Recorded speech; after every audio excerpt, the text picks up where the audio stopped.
चुनावों को रद्द करो, लोकतंत्र के हत्यारों को फांसी दो, फांसी दो, फांसी दो, उधमपुर के डीडीसी चुनाव रद्द, लोकतंत्र के हत्यारों को फांसी दो, फांसी दो, फांसी दो।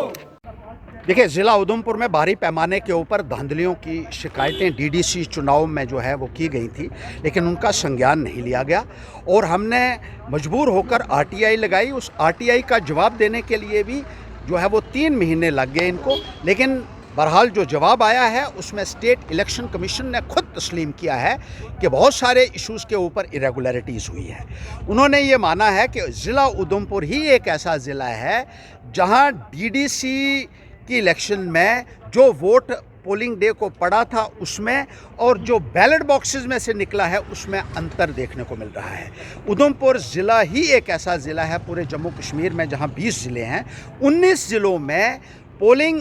जो हुई है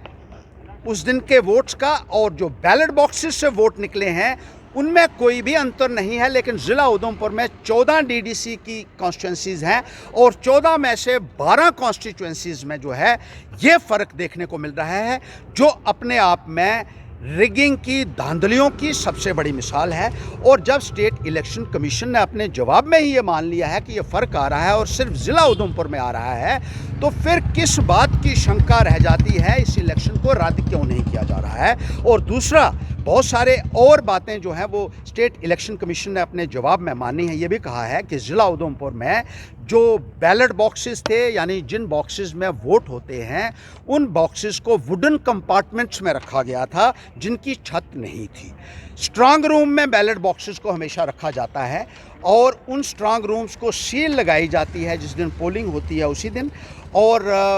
बैलेट बॉक्सेस उसमें सारे रखे जाते हैं। फिर उनको उसी दिन खोला जाता है जिस दिन काउंटिंग होनी हो, वो भी पोलिंग एजेंट्स के सामने उस सील को तोड़ा जाता है। लेकिन उस स्ट्रांग रूम को, जिसको ये कह रहे हैं, उसको 8 बार खोला गया और जिस तरीके से एक वुडन कंपार्टमेंट्स में उनको बगैर छत के रखा गया था, ये बात भी जो है वो इलेक्शन कमीशन ने तस्लीम की है। इसके साथ ही साथ इलेक्शन कमीशन ने ये भी माना है कि जो मिक्सिंग ऑफ वोट्स का फ़ैसला जो है वो 16 दिसंबर को लिया गया, जब सारी इलेक्शंस जो है वो लगभग ख़त्म हो चुकी थी। और ये अचानक फ़ैसला लिया गया क्योंकि भारतीय जनता पार्टी के कहने के ऊपर कि वोटों की अगर मिक्स हो जाते हैं 5-5, 6-6 पोलिंग बूथ्स के, तो ये पता ही नहीं चलेगा कि कौन से पोलिंग स्टेशन से कितना वोट आया हुआ है।